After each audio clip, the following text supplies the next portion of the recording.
talking about empowering students, training students, and one of the main aspects is vision and having vision. And so I don't know how much you guys are into vision. I'm like a vision geek. Like, it's everything. It matters to me. When I was doing Chi Alpha as a campus pastor at Wright State, this is not on my notes still. We'll get there eventually. But in the very beginning, when I first started up the group, I'd always hear about vision, and I'd hear about you got to have a vision statement and da-da-da-da. And it scared me, it intimidated me, because I felt like, well, that would pigeonhole me, or I'm not going to have a flashy, cool vision statement, or my vision statement won't be as cool as someone else's, or it won't, so I stayed away from it for a couple of years. And then it naturally I started seeing vision, so then I can actually put vision down. I started to get ideas of what God wanted to do on the campus, actually. We actually did an event right off the bat, and it was okay. And at the end, I was talking to God, and I said, it was okay. And he's like, I didn't tell you to do that. Because I was just doing what another campus did. And I just transferred it over to my campus and thought, well, work there, might as well work here. And vision is everything, receiving from God. That's why I was talking about this, because it's hard to get out of places, it's hard to go places without vision anyway. And so you need to have a vision aspect to your ministry, let alone to your life, to your marriage, all that stuff. And so I'm a vision geek. I'm really into vision. I also have a ton of mantras, ton of things that I try to live my life by. I encourage other people to live it by. My staff, when I was at Wright State, we had a bunch of people on staff. Our group grew. It was so much fun. We're the biggest group on campus and the most active by far. And the campus originally at Wright State in Dayton hated us, thought we were a cult. And then eventually, like 2 or 3 years later, we ended up winning the most outstanding student organization of the year award. I mean, it just turned around. And part of our mantra, one of our mantras, is we would tell the student, or I would tell the student, I want you to be the best you God has in store for you. So I want you to grab that, or you can, write notes, whatever is going to help you out. I want you to be the best you God has in store for you. And what that did was, first of all, it takes the onus off of me trying to cookie cutter them into me. Right. One student,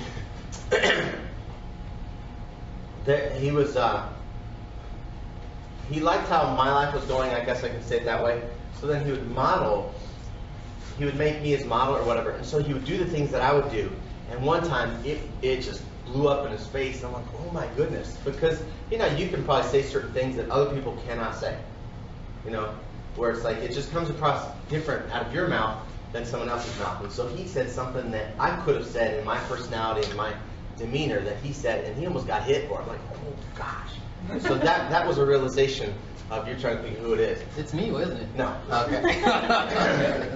A realization of, we want to empower students to be the best them that God has in store for them.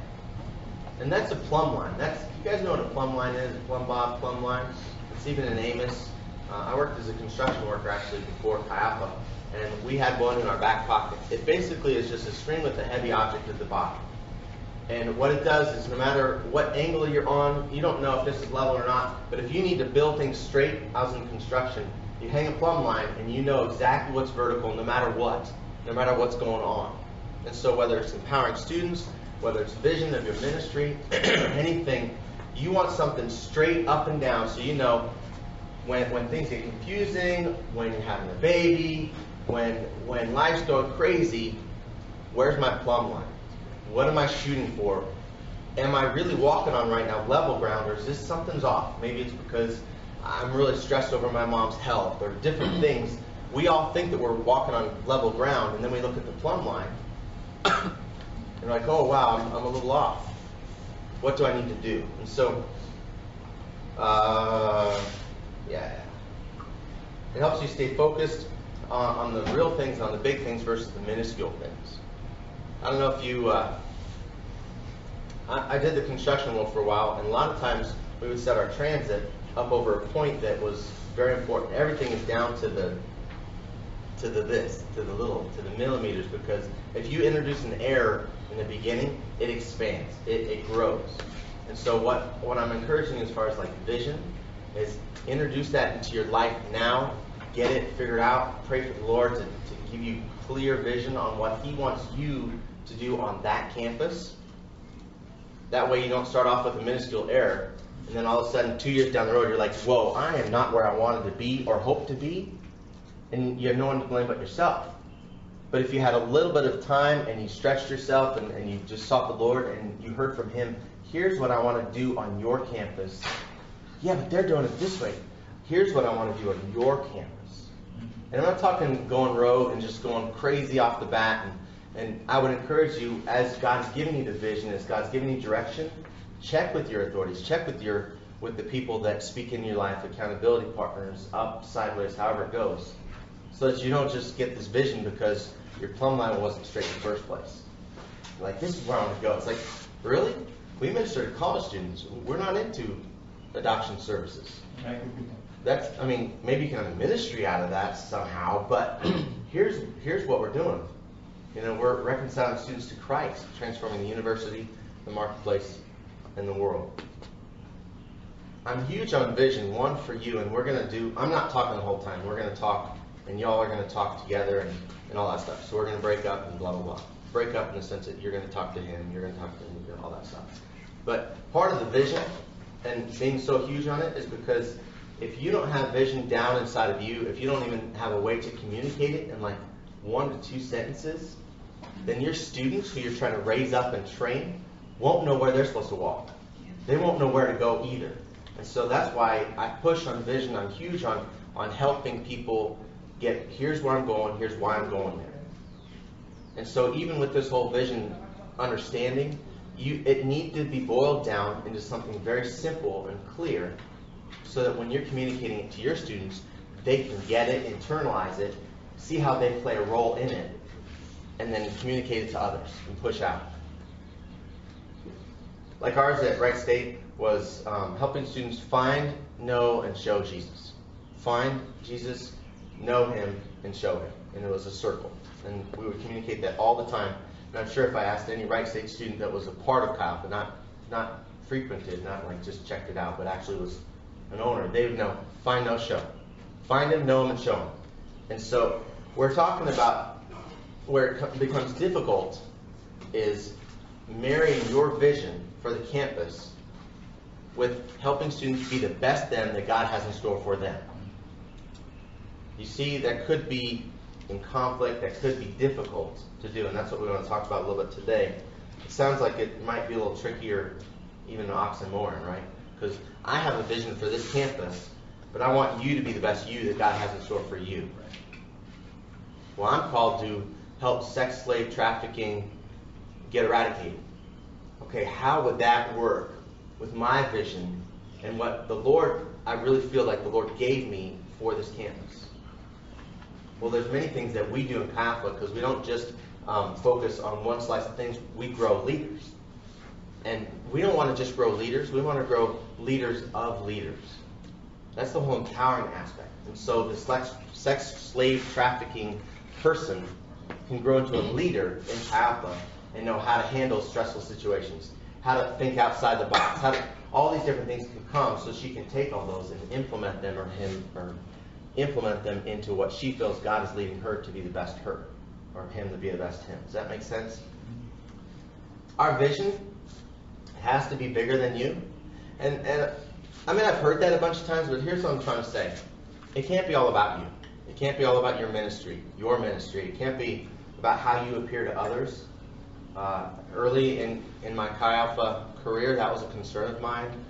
Was I doing well enough? Was I running hard enough? Were the people in my state okay? Because when I came in, I was the youngest person in the state as the Chi Alpha director in my state. So all these other guys that had been there 5, 6, 8 years, they were doing their thing. And I was like, I just want to be like you guys.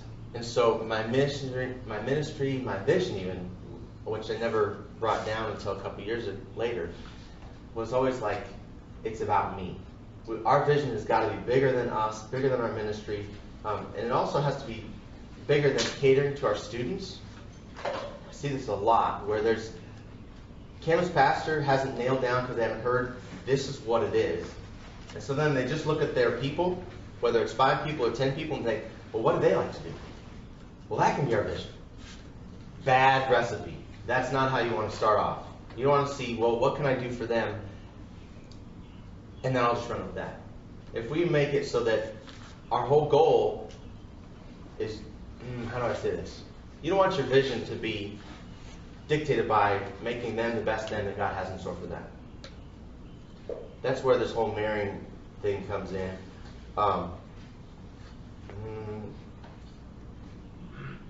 And one of the main reasons, I'm just going to keep going. Is that okay? And you guys can just listen, and then we're going to do stuff. But one of the main reasons we don't want to do that is because most likely, very few of your students that come in think outside of themselves. If our vision needs to be outside of ourselves, then we definitely don't want to grab it from the students and implement a vision that will incorporate and just cater to them, because most likely they're not thinking outside of themselves.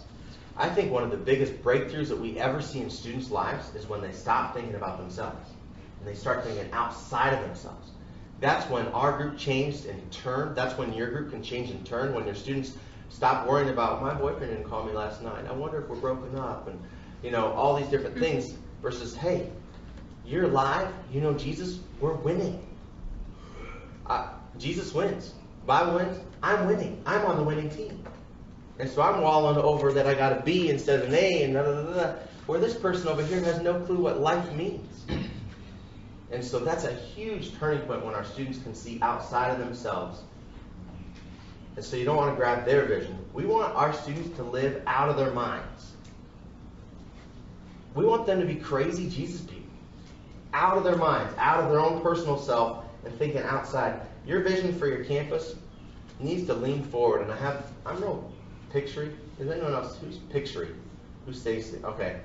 What else do you guys do? I mean, what do other people do that don't see things? Do you hear them? Voices? No. Who doesn't have a pictury brain? Like who? What do? Do you hear? Do you have maybe a feel? It just like pushes you? Certainly not a feeling. I need facts, kind of. I need evidence, usually either by reading. That's really good. I'm in numbers and stuff, so graphs and charts are really big for me. I don't have any graphs and charts for you today. That's fine. I'll just. I have a visual. Okay, so our vision for your campus, for your life even, and obviously I think those should vary. But your vision needs to lean forward. Here's your visual. This is what your vision needs to be. Your vision needs to lean forward. And I want you guys to get this, because your vision needs to be something that's off balance. Leaning forward. In other words, your vision, it's not really a vision. It's not a strong vision. It's not something that people want to follow if it's just stagnant, stable, unmovable. In the sense that you want your vision to require movement, to always require effort, energy, push, drive, focus, goals. Does that make sense? So if your vision, I'll use the example of the right states, find, know, and show Jesus. If we just, that has a moving forward, because help students find him, have a relationship with him, get to know him, and then show others. So there's that push, that move forward, that off-balanceness, because if we would have just settled down into the knowing Jesus, one, we would have mirrored a lot of churches in America, where our whole goal is just to know Jesus, only know Jesus, just to know and dig, and start to tinker, what are we doing? We're stopping the movement of our ministry, we're stopping the movement of our vision, because we're just settling down into, we're just going to plant here. We're just going to stop and just dig right into here. Yeah. Do you mean lean forward in the sense that if there isn't movement, then it fails? That kind of thing? It can get stagnant. You force yourself into continuing to grow. Yes. Continuing to grow, continuing to push, continuing to see how can this vision get fulfilled. Have we exhausted every resource? Have we exhausted every option? We look for stability in everything. We look to just to plant ourselves. And if our vision is the same way, then your ministry will eventually just grow more stagnant. And honestly, if it's stagnant, you get bored. At least I get bored. And I figure if I'm bored, y'all are bored. If you're bored, your students are probably bored in your ministry, and they're just sticking around because they like you or because they're guilty. they feel bad to leave your group. But if your vision is going somewhere, they're like, hey, there's an adventure to be had. Or there's something to be learned. People are motivated by different things. But if it's a moving vision, I'm not talking about a moving target. I'm not saying that they don't know what you're going for. Because already we've talked about that you've communicated it with a quick 1 or 2 sentence. They know where you're going. And it keeps moving like ours was find, know, and show Jesus. Find him, know him, and show Jesus. And so they know if we're moving this direction, there's going to be an adventure on the find. There's going to be an awesome, fun experience on the know. And there's going to be freaky, fun, scary. We're going to see what God's going to do on the show. And we keep moving forward. Does that make sense? Side hand. Yeah. Like, how do you know if your vision is always moving forward? At what point do you measure whether you're actually hitting that vision? I'm talking like leaning forward, like it's off balance. In other words, if I don't do something, it will fail. It will fall. It's sort of like the bat that you guys would hold on your hand and balance. Or some people can do chairs. My cousin can do like the chair on his, must be his head, like right like this. Where it's you always gotta be moving because it's off balance. So your vision needs, if your vision doesn't need energy, I would say it's a lousy vision. Okay. Does that make sense? Yeah, but I'm just saying, like, if your vision is always leaning forward, is there a point at which you know, yes, I am hitting this and it's okay, or I'm not hitting this and I need to be revising what we're doing? I would say Jeff wants to answer that. Go for it. Your vision has got to be something, and it really isn't your vision, it's God's vision. Yeah, we It's said got to be bigger than you, and it's got to be something, to be honest, you cannot accomplish without His help. Yeah. It's got to be bigger, but it comes into how do you count your wins. See, if you know if your vision is the right type of vision, then you also have to know what are your real wins on the way there. So if your vision is I want to win a Super Bowl, okay, great. You were 1-15 last year. Okay, this year we're 4-12. Okay, there's a measurable way. Our goal is that we want to, our vision is that we want to see these missional life groups take off, people get saved. Well, you know what? Every person that's in our life groups right now are Christians, and they have been. And we've never reached a lost person ever. So, but if I start saying, wow, we got 20 lost people who are in our life groups right now, and 10 of them got saved. Now, we haven't reached the whole campus, but we have done the show. You know what I'm saying? I heard that when we walk, it's always just a fall forward. Every time we walk, it's a fall forward. That's what I've heard from. I don't know where I heard that. YouTube? No. But you know you're succeeding because you're moving forward, and you know if you're on the right path. And so for us, we're hitting like those benchmarks. So we're on the right path. We're knowing that it's going to happen. He came in a little bit late about the God vision and all that stuff. Here's what I want you to do. Next couple minutes or whatever, just until you're done, which shouldn't take long. Would you turn to a neighbor, and I want you to tell them your vision. I want you to tell them, and I'm talking, and if you haven't had this worked out, then either you make something up or figure out right now, what do I do anyway, and maybe that's going to work. Or this might be something saying, oh, I need to spend some time with the Lord so I can get this down, so I can know what's going on. Okay, so turn to someone and tell them, what's your vision? What's your vision? And I'm talking like a 1 to 2 sentence thing. And if you want to expand on it, fine. But just like they won't remember it, your students won't remember it either. But they will remember the 1 or 2 sentences. And I'm not talking run-on sentence. All right. I'm not talking comma. All right? Measurable. It can't just be like, make everybody happy. How do you know if that's happened? They don't. You know what I mean? So, there you go. Go for it. You want to start?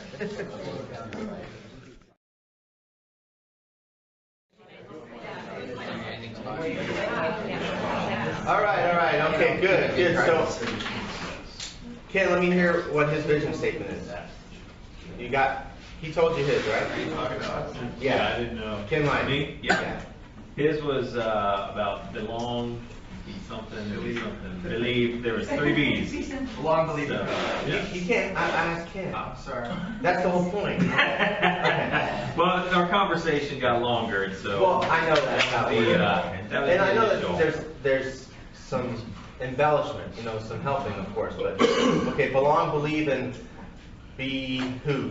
What is it? Become, okay. Up here in the middle row, anybody want to, what was your person's?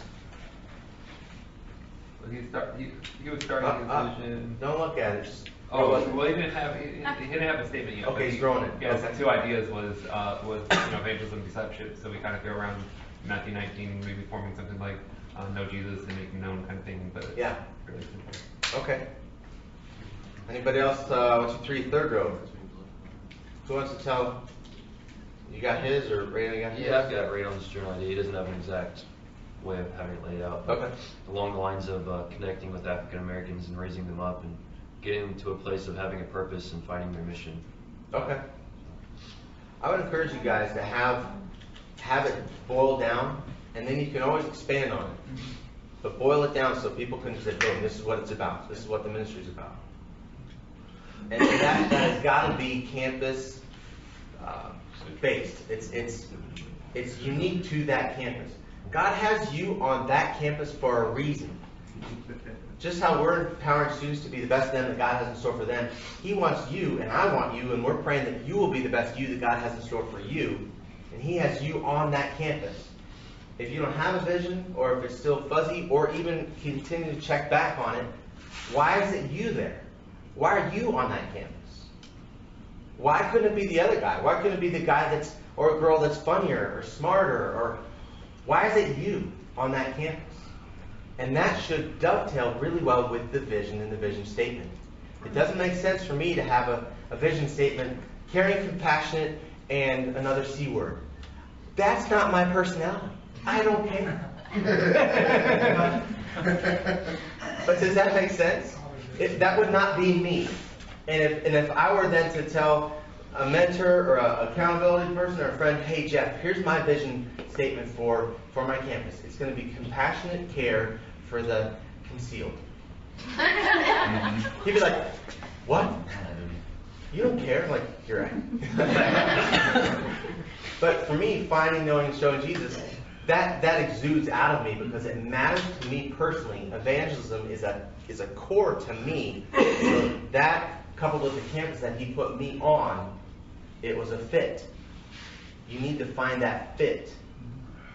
As you have that, we're now serving students, and your vision, like we said, has got to be bigger than you. It's got to be past you, and that's where training students and raising students up comes into play.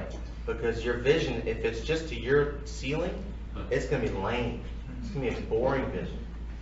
You know, there's a reason people like to go to Colorado and go to the mountains and look at the view, because it's huge and it's vast. You get up and you can see. If your vision just keeps you down in the plains of Indiana, pretty boring. You want to get up. You need students to bolster. You need to, and this is that whole, are they serving you or are you serving them? It can get tricky, but we're looking to empower students and grow them larger so that you can take students and plant them in another soil and in a bigger environment for them to then flourish. I talked about growing leaders or leaders leading leaders. My wife, she's we just moved recently, and she's now into gardening. Which, to know my wife, previously she'd kill everything that came into the house, even plastic plants she'd kill somehow. But so now she's in the gardening. So in the front window of our thing, we have all these little seedlings. Is that what they're called? These little teeny things that are not growing. And the squash and the beans, I even had to write it down. So the pumpkins, they're getting big.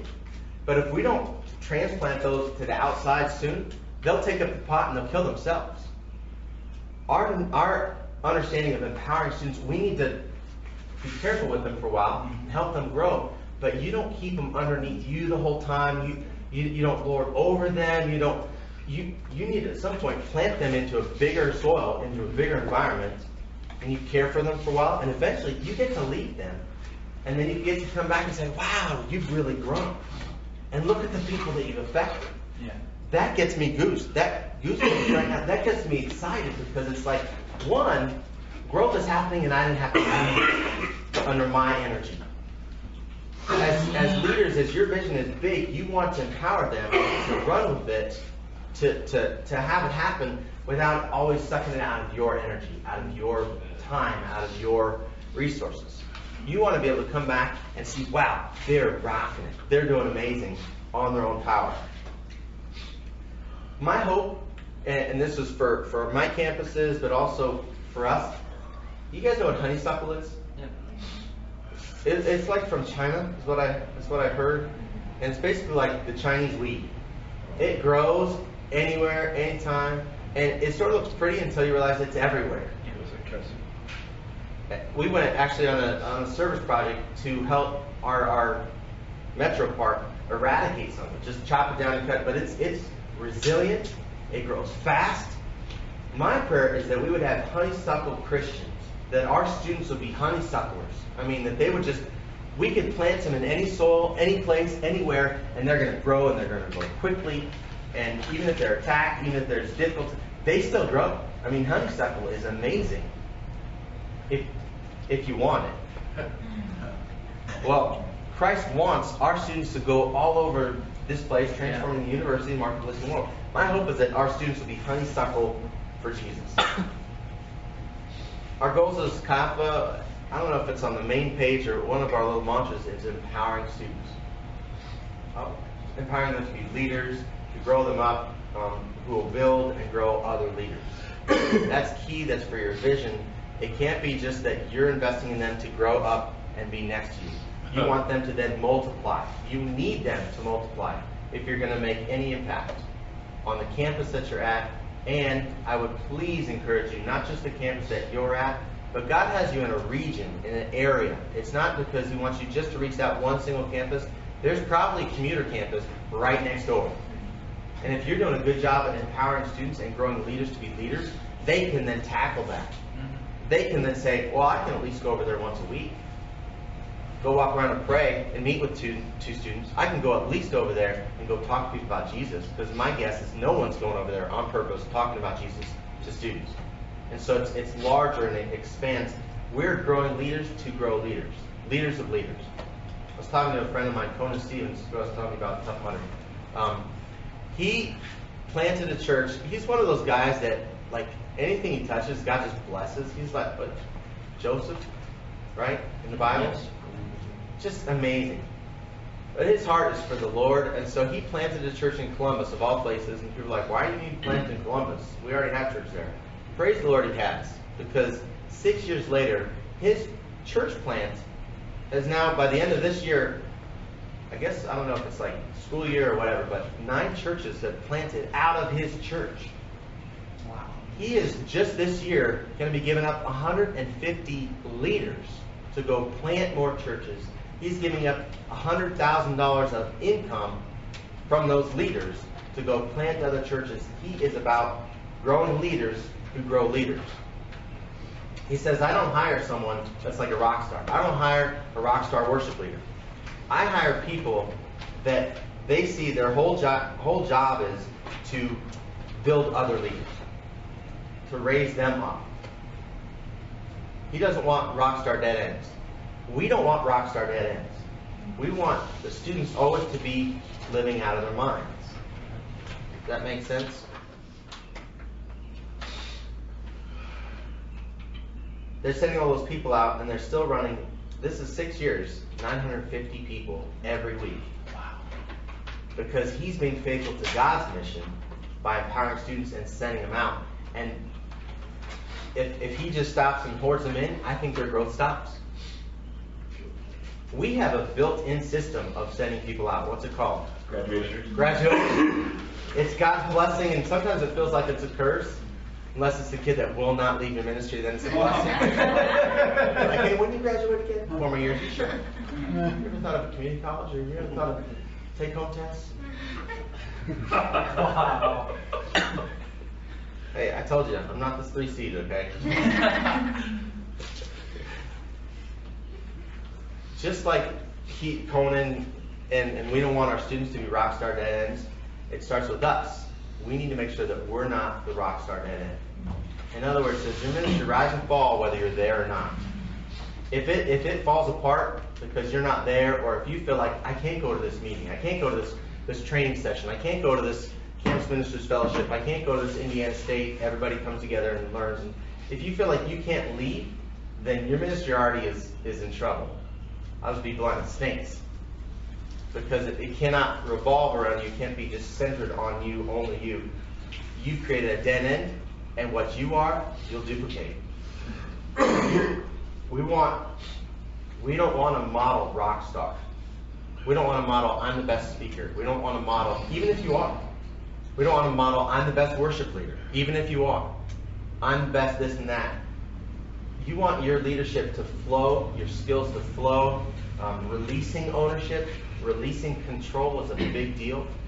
Students are empowered when they feel like they actually have a say. They feel like, I'm a part of that decision.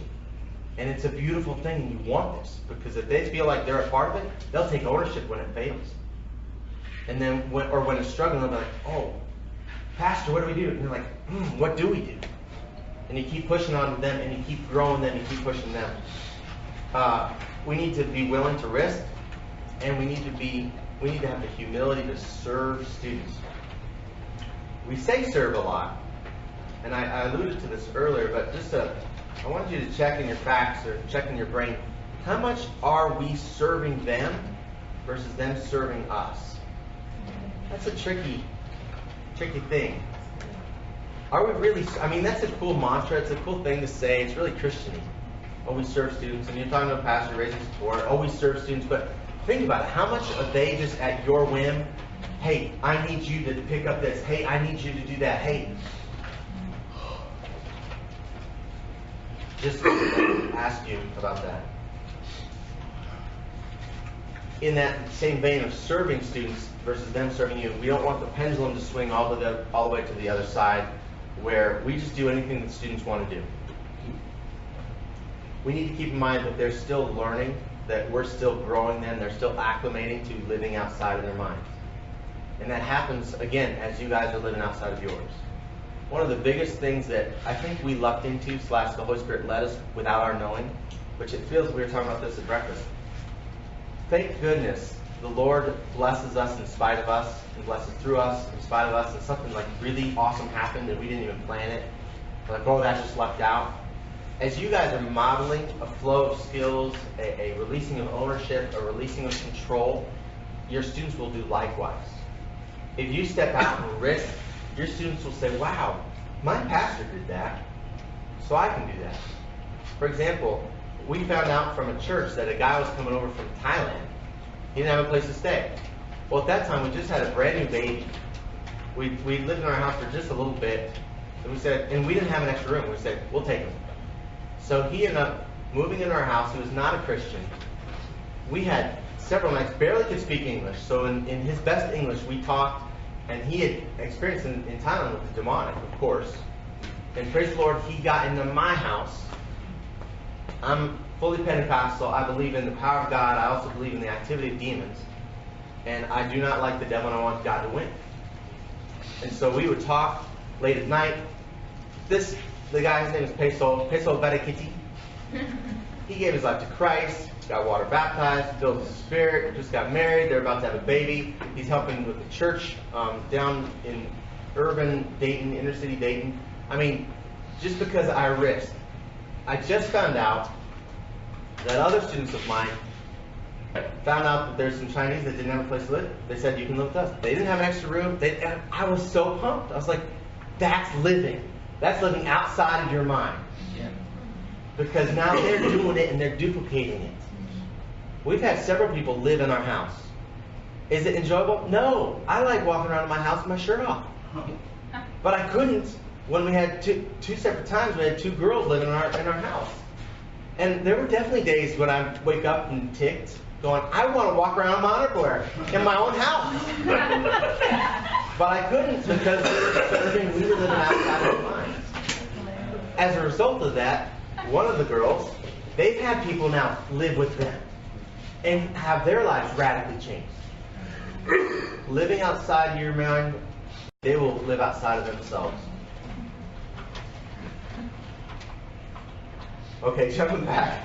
I was talking about not letting the pendulum swing all the way to doing just whatever they do. It's just like parenting.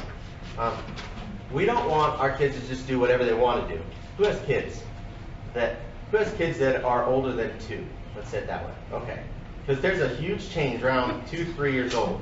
Terrible 2s are actually nothing. It's the 3s. It's the voracious 3s. You make it through 2, you're like, my kid's perfect. I mean, I thought my kid was perfect at 2. And then he hit 3, I'm like, what happened? No. It's a lie. Not the 2s. Not the 2s. Your kid is not perfect. Hit the 3s and then you'll figure it out. We don't want your kids. You don't want your kids, when you're raising kids or whatever, just like students. You don't just let them do whatever they want, because they'll turn into brats. They'll turn into selfish. That's not blessing anyone else. That's not moving God forward. At the same time, you don't want to be a strong arm that you're saying, do what I do, say what I say, be me, imitate me, all that stuff, because then, like your kids will rebel, they'll rebel. All of a sudden, you're creating more difficulty.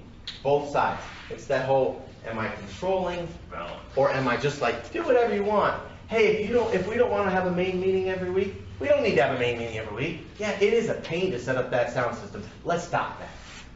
It's hard to go witnessing. It's scary. Let's not do that either. Right? You can swing to that, because one of our biggest fights year after year against the devil, not against students, was to do witnessing. Was to have, we called it contact table. Week after week, we could get students to show up to prayer. We could get them to show up to our small groups. We could get them to show up to our main meeting. But to actually go out on campus and witness for the Lord, or even just be at a contact table and connect with students and talk about Jesus, week after week, it was just pulling teeth. It was like, what's going on? I'm so thankful that we didn't just swing to one side, and you should be thankful too that we didn't just swing to one side and say, oh, it's so hard, nobody's ever coming. Let's not do it. It's not working. What we did is we went back to the vision statement, find, know, and show Jesus. Well, if we don't do this, we're failing at finding, we're failing to show it. So we kept doing it, and it was me, my wife, and Justin Fouts. He would come over and over again, and thank the Lord for Justin Fouts. You need like one of those students that will just do anything. As a result of that, we started seeing people get connected in PAPA. His wife is saved because of contact table. She walked past the table. One of our students that just recently got saved as well with PAPA, chased her down, broke all the rules, chased her down, connected her. She gets saved, gets water baptized, filled with the Spirit, married to him, pregnant. Wow. Seems like that's the MO.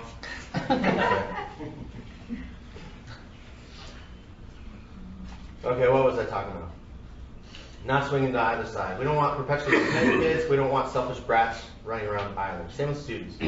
We want to give them enough rope to roam, but not enough to hang themselves. If you keep them tied in, they'll never mature. It's like that tree that you stake, and people forget to take the stake out eventually, and it kills the tree, because the tree's like, I want to grow. And student, you should be able to. I hope you can feel that in students, and they're not the same. They grow at different speeds. They're different species of students. Some are, you just plant them, the next week you're like, wow, I'll take that out. It doesn't mean then you take it out and leave. You take it out and watch. But eventually, if we're doing this right, we should be able to leave. And that's when it gets fun. Because ministry, just like I talked about when we were doing the investment for Skip Art, that he's having success over there, and we're working over here, and it's happening. I love it when your ministry, you're having success and you had nothing to do with it. When you find out, you get a text in the middle of the night, the girl to receive salvation in the bathroom, blah, blah, blah. It's like, yeah. For a while there, I was getting a text every day. We just prayed with the person to receive Christ. We prayed with the person. Every day I'm like, yeah. To the point where I think it was 7 or 8 days straight. On the 8th day, I was like, where's my text? Different people. It wasn't like the same person getting saved over and over again. Different person. And on the 8th day, because I came to expect it, and my students did too. And it wasn't just like they were expecting it this way. They're like, hey, we're going to go get someone else. God's going to do something. So as we don't hold them so tight to us, because why does that happen? A lot of times people hold students tight, they don't let them grow because of their own insecurity. Because they're afraid that they're going to get bigger than them. Cool. Multiple times, and you guys should recognize, they're in my group, recognize this, that I said, I have several mantras, and one of them was this aspect of, I don't care if you stand on my shoulders, I don't care if you get bigger than me, I want you to, just tell me what the view looks like. You know, just share with me. I'm okay with you standing on my shoulders completely, but you got to tell me what you're seeing at least. You got to share with me the goodness, the joy, the fun. If we're nervous that this person is going to outgrow you, then you have some major leadership things that you need to work inside you. Jeff wants to talk. Go ahead, Jeff. I think it's a lot easier to get that in your head, but I think there's stuff in your heart you'll wrestle with, because in your role as a leader, your role as a leader is not because you're the smartest or because you're the most successful at something. Part of your role as a leader is just this, that you are called to empower people to do that. And so it's an identity issue. Where do you put your identity? Is your identity because you're the best preacher, because you're the best witnesser, because you're the best worship person? Or is your identity in the fact that you are raising kids? If your kids are 30 years old and they still live at home, that's not the goal of parenting. Right. To put it a different way, we're the coach, they're the players. Yeah. We've had our time on the court, right? And we may have stunk it up on the court. We really might have. We might have. One reason is because we may not have had a good coach. We don't want to repeat that same process. It would be, I'm a LeBron fan, I'm sorry for any Cleveland people that are like still stuck on it, get over it. But he's the best player right now, by far. Not his coach. His coach helps him and encourages him, but LeBron's the one that's making the team win.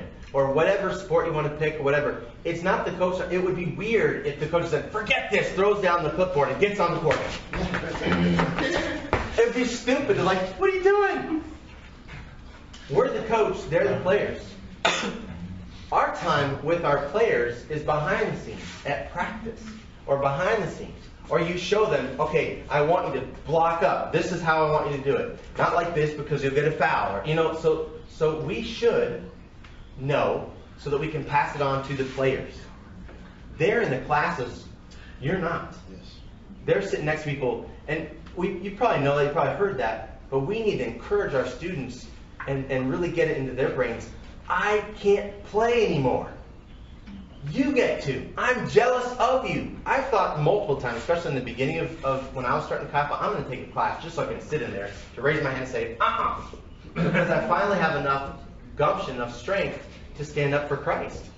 But I can't because I'm a coach. Mm-hmm. And so if your students see that fire, that I want to trade places with you, they might go, wait a second, I'm in an ideal situation right now. I'm empowered. I'm feeling encouraged. I'm feeling pushed by my coach.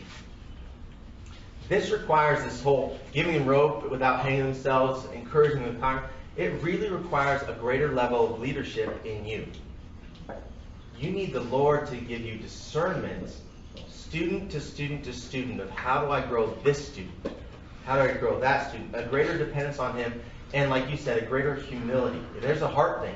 When you start to see and raise up a student that's better at, like I've led worship for a while, and at one point the Lord said, which one do you want to do? You want to do worship or speak? And I felt Him, it was like a loaded question. And so, you know He does that. I love it. It's a good load though, it's like, okay. And so I handed over worship, and sure enough, this student, and I raised him up, this student was phenomenal. High five, all right. 5 minutes. I was told to take 5. He was, really? We have till 10:20 total. It's 10 minutes until Steve the just 9 minutes. The other Steve's like, go tell everyone 5 minutes. Did All right. I get that wrong? Yeah, it's 9 to 10:20. No, No, I'll fight it. It'll be good. It's 9 to 10:20, and then 10:30 to blah blah blah. Right? You have your schedule right He's there. just like the coach who sits and argues with the ref. Hurry, what is it? 9 to 10. Yeah, and then 10:30 is the next start. You have plenty of time. Okay. Just messing with Wouldn't you say just messing with you? No, he's not. He's serious. He's just like, what do I do? I'm just a messenger. Our job. All right. Darn, man. Our job is to be the coach. Yeah. Oh, I haven't lost my plate. Now I'm trying to think, well, what do I do?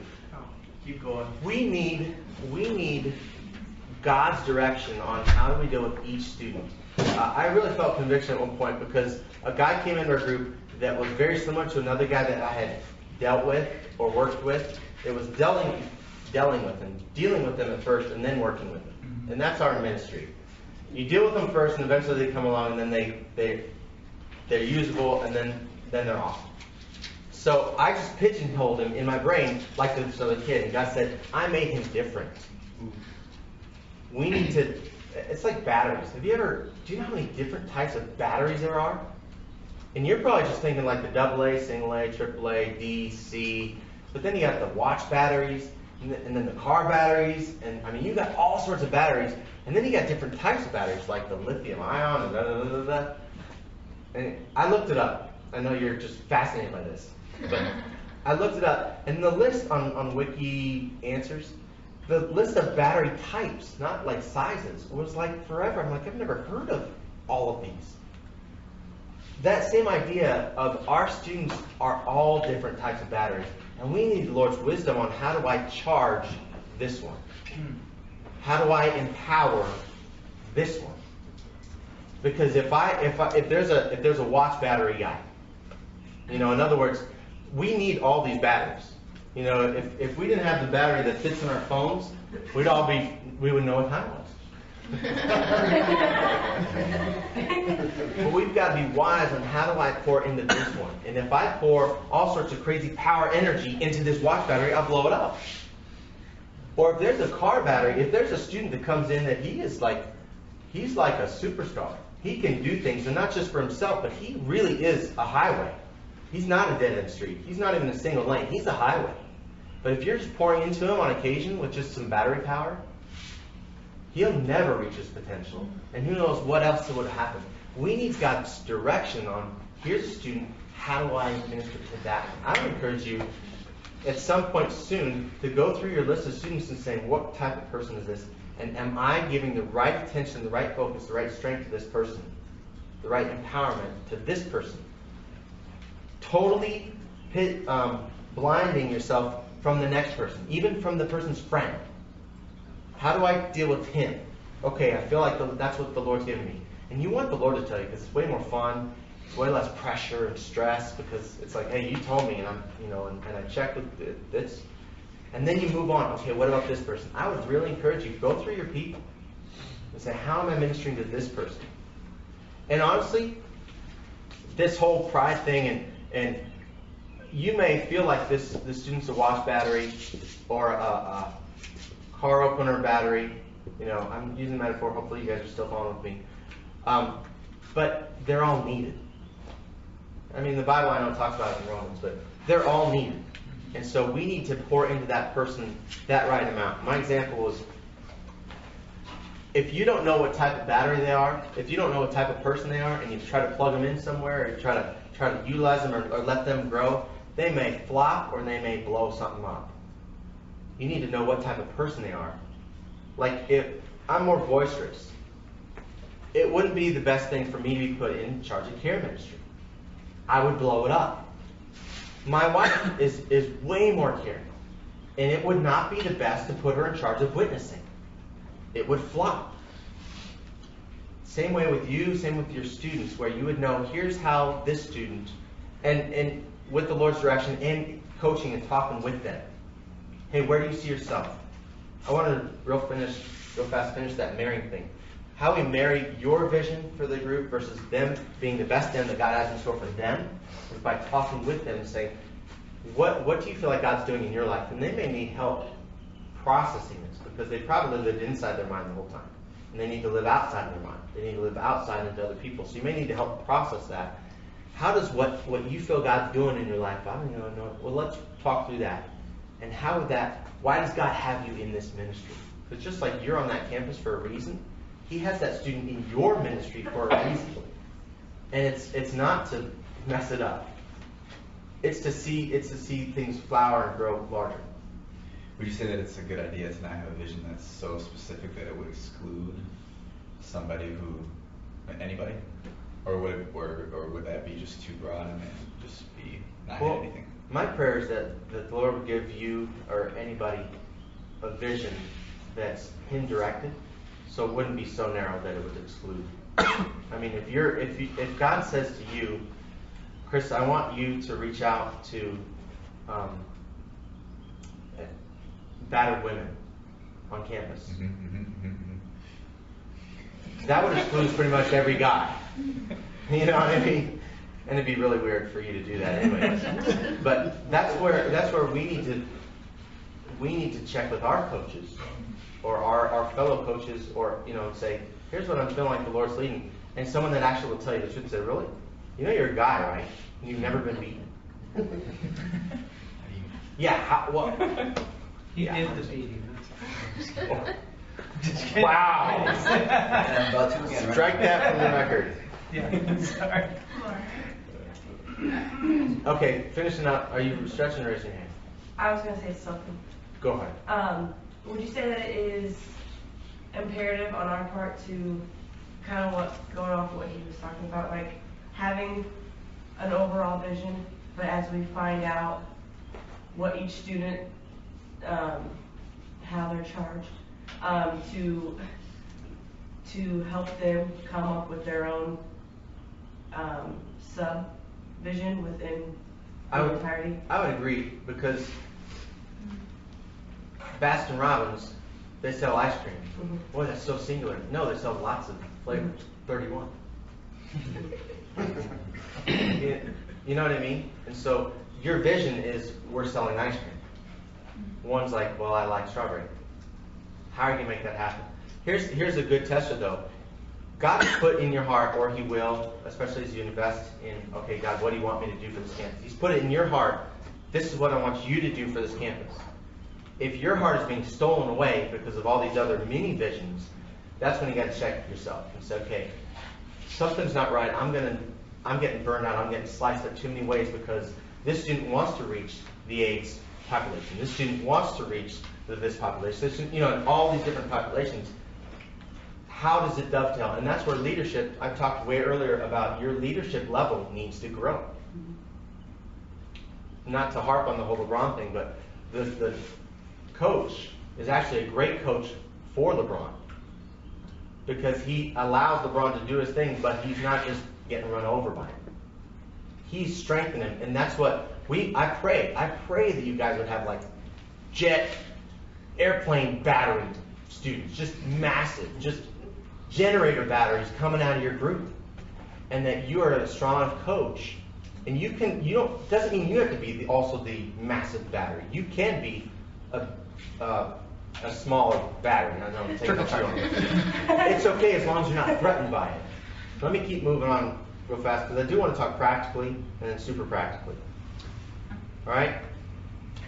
To finish that thing, differing outputs are vital. We need them all on our campus. Otherwise, you're going to blow something up or never get something off the ground. God's wisdom is what's required for you to know. All right? So practically, take risks. This is an empowerment. Take risks. There's going to be cleanup. I'd rather have cleanup than just thumb twiddling. What do I do? Yeah. Take risks. In the coaching mentality, ask them how they see themselves fitting into the larger picture, fitting in the larger vision. Ask them what areas they're being stretched in, and I can just give you this list so you don't have to write these down. You can just look. I'll be here all weekend. Ask them how they're stretching themselves. This is trying to get them outside of their minds. We need to ask our students that. How are you stretching yourself? They may never even thought of that question to then answer it. Ask them who they're purposely trying to impact for Christ, because that's why they're there. They're not there to get an education. They think they are, but I think God's got a bigger plan for them. Don't come in and be the Mighty Mouse and save the day. You guys know who Mighty Mouse is? He was before me too, just so you know. Mom, I know. here I come, just said today, Mighty Mouse is on its way. Yeah. Anyway, in other words, don't come in, if something's going down, if something's going wrong, don't just come and swoop up and fix it. Right.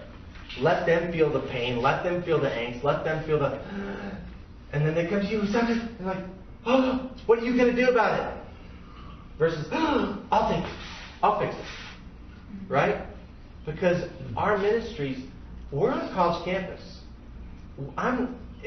Any group in Ohio, I'm not looking for it to be just this bam, perfect, everything's just insane. Da, da, da, da, da. Because I'm thinking, well, where's the growth? Where's the vacuum to let other students try worship leading? Or at least try to sing? Or try to, I mean, I don't want us to ever be perfect in all these different ministries. Because then that puts immediate ceiling over the new people that are coming in. They think, oh, that place is filled, that place is filled, that place is filled. I'm going to do my own thing.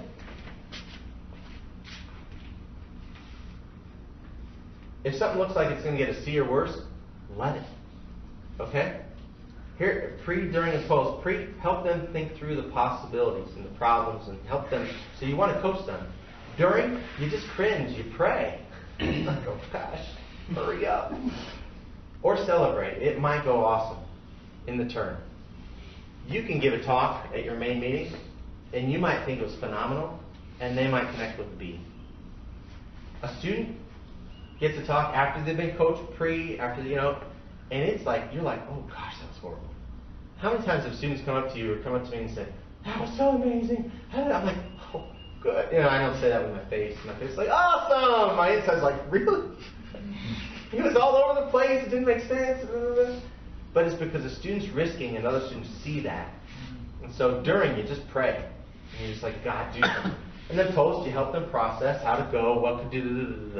So don't come and say today. Challenge them with greater ideas. Model openness, model failures, model growth. Growth in you, that you're still receiving training, you're still receiving, if you go back and the student says, what'd you do this weekend? You say, I got training. For Indiana people, I got W training. Mm-hmm. Oh, that means you're not done growing. They may not say that, but that will hit them. Allow them to lead. Don't be a know-it-all. Darn, I haven't had this whole Elijah-Elisha thing. Go look at how Elijah and Elisha did it. Elijah was not intimidated by Elisha coming up. Elisha says, I want a double portion. He said, hey, if it happens, wonderful. He wasn't worried about it. He didn't push him down. He didn't lord over him. Elisha went out immediately and tested God's anointing.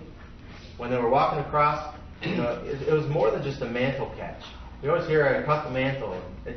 It happened earlier. Elisha came into Elijah's life way earlier than that mantle catch. And so he modeled it, watched it, and there was a transfer of power, literally.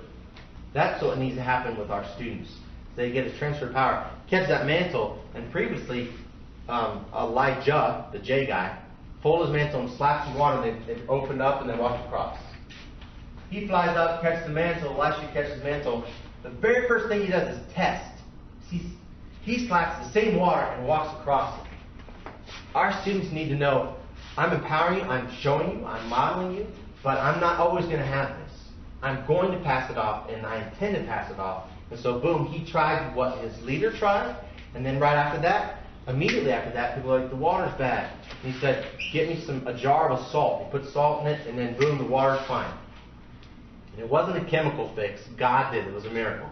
I'm like, oh, it just needs some salt. Think about this with your students. First, they're going to try what you tried. In other words, you've got to try. You've got to lead. This is not where you sit in your office and say, go witness. If you're not talking to people about Jesus on purpose, uncomfortably, like outside of your comfort zone, where you actually talk to them, they're not going to do that. If they do 80% of what you do 80% of, what do they get? An F. 60%. All right? And so you got to do it. They're going to test it. They're going to say, wow, it works. And then they're going to try their own. They're going to flourish out. There's so much about Elijah and Elisha that's like anointed awesome. So I would encourage you to go read it with this mentality of empowering students, empowering people. Okay, now what time is it? How are we? 10:05. Oh, yeah, where are we going from? Super practically. Oh, first practically. So, anything else as far as practically?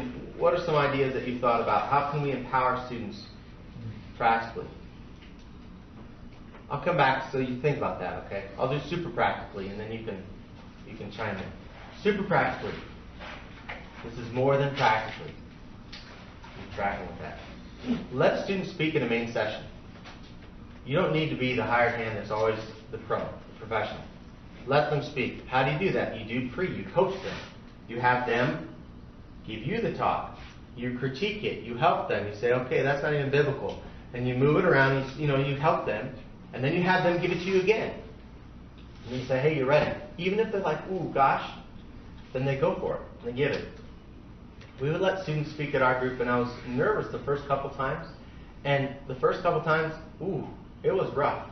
Okay, he wouldn't mind me telling this, but Andy Erickson, who's now the leader at Wright State, is a phenomenal leader. I fully believe that he and Heather are going to take that group way farther than I and my wife could ever take it.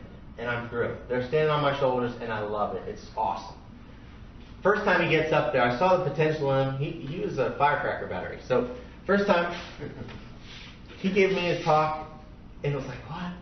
And so then I helped him and stuff, and I even gave him a visual. And so then he goes up. So at this point we were larger, and I was like, we were starting to get momentum. Starting to get something. I think we probably had about 40 students, somewhere around there, maybe 30. I don't know. And so he comes, but at that same night, I had a dad and a son visiting, checking out Kappa. We went to dinner with them before, and so then Andy gets up. He talks for like 7 minutes max. Does the illustration, which is basically the whole talk was about not being careless with our life. And I said, okay, so what you can do is you can like have a pot, like just don't be, and then just drop it by accident, have it shatter, and then it made more sense back then. Anyway, so he comes up, gives his talk, just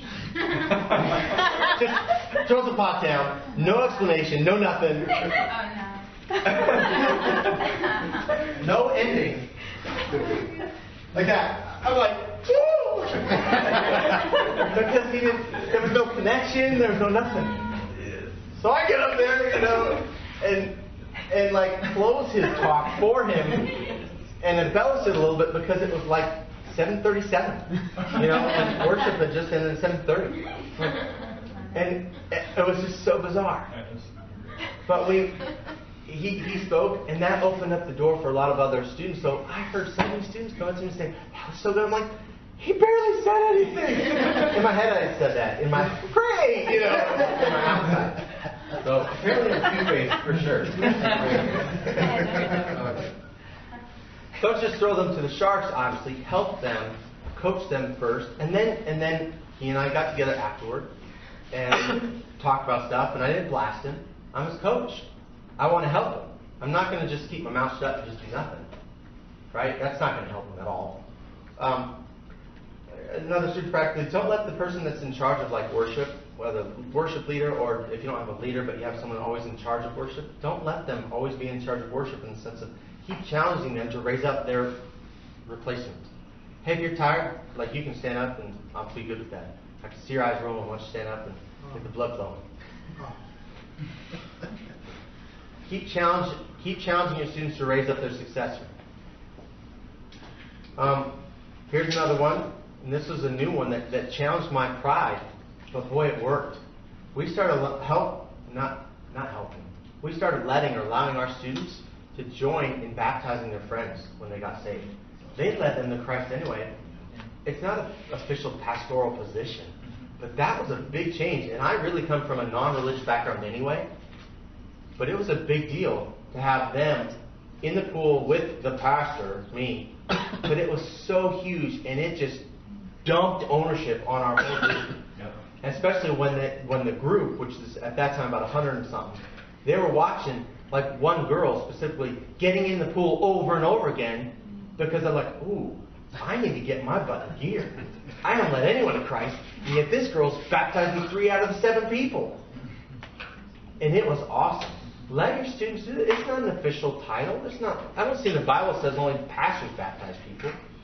With that too, we've been talking about that Matthew 28, go into all the world and make disciples of all nations. But that command is for everybody. It says baptizing them in the name of the Father, Son, and Holy Spirit. Yeah. The command is to go and make disciples. The command is also there to baptize them too. That's it's good. for everyone. So that's how we empower our students. Right. That's awesome. For some groups, I'm not sure where your group is, but don't be the one leading the small groups. It should not be staff-driven leading the small groups. If you're there right now, I would encourage you to begin to transition yourself out, where you would say, my job is not to lead the stinking small group, it's to lead the students to lead the small groups.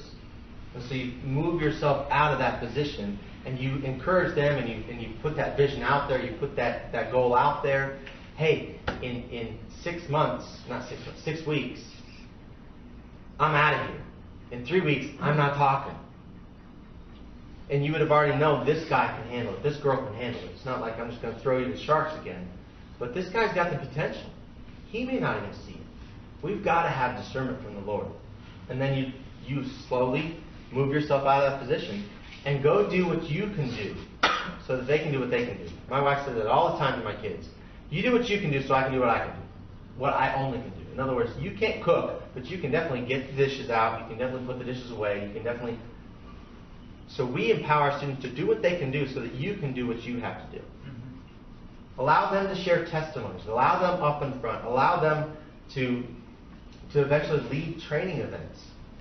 We had our students do that because some of them were just phenomenal at different areas of ministry. So it's like, why would I want to do that? And I may be better, but my best, they only receive 80% of it.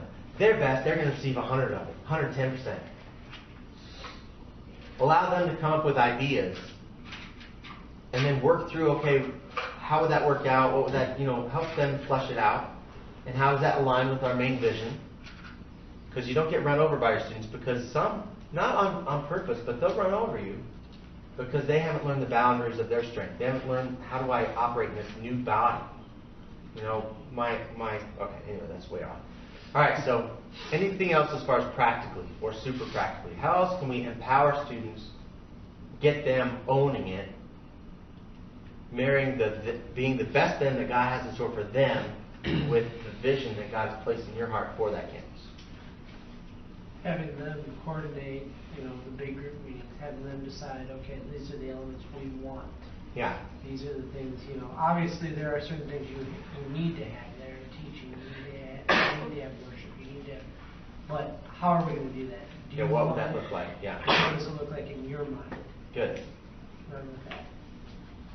Have the students train other students on how to do large groups or whatever. So if I'm a senior and Yes. I lead a large group, instead of like having a pastor do like the main training session for the new large group leaders, have the students like pick the person out and be like, hey, the last 3 weeks of school you need to have them lead or whatever, something like that. Yeah. And part of our training, even to empower students to do that, is how we communicate to them. We've just the art of communication. I think that for us as leaders, we need to grow in that ability, where we're not just telling them what to do, but we're helping them see their potential. Instead of saying, hey, in 3 weeks I'm out of here, say, hey, how would you feel? What would happen inside of you if I say that I'm thinking I'm going to be done in 3 weeks? What would that do? Because you're going to get to the same end result, but you're not going to just tell them. You're not going to just tell them, hey, you're going to lead worship in 2 weeks. Say, hey, would it freak you out if I asked you to lead worship in 2 weeks? You're saying the same thing. So as leaders, we've got to be wise with how we communicate. All right, I have a watch right here. So I think we have 1 more minute, because then it's 10:15 right now. Here's a couple things else that as I was driving up, some people in our van said, one of the aspects of this whole empowerment and Elijah thing is with me. That's one of my mantras continually for our students and for our staff. With me. Go witnessing with me. Go to the main meeting with me. Go to small group with me. That they would have this with me mentality. That it's not like, go do that, go be that. It's like, I'm doing it. I'm going to go serve. I'm going to go collect trays as an outreach. I'm going to go hold doors. I'm going to go open our preaching. I pushed myself because I like talking to people anyway, but to open our preach was a big step. But I thought, if I'm asking my students to push themselves, I need to find where would freak me out. And that would freak me out. And so I went and modeled. I watched the guy do it a ton, and I'm like, fine. And I got up and was nervous and da-da-da. And so this whole with me, and I brought students with me to that. Eventually they started getting up and speaking, open our preaching, which was a stretch with them. But the people I brought were that type of batteries. I didn't ask a different type of battery. They were that potential or more. This with me attitude.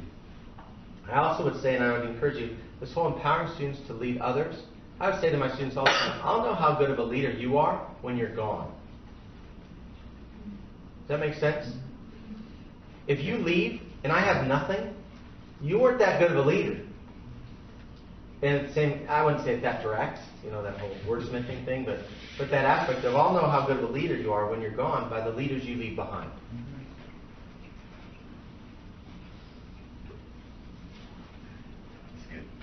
All right. So one more thing, and then I'm out. And if you want like all these lists, or it's up to you. You can have them, fine. Or if you don't, I'm also okay with that. Helping students be empowered and getting them outside of their own minds. A lot of times they're comfortable in only doing what they're already good at, which is so opposite because they weren't even good at that a while ago. Anybody that plays sports, you don't just automatically step on the scene and you're good. You get better and better and better. Can you play basketball all the time? Your shot is way better than when you first started because you do it over and over again. That students aren't going to be naturally like, yeah, I'll risk.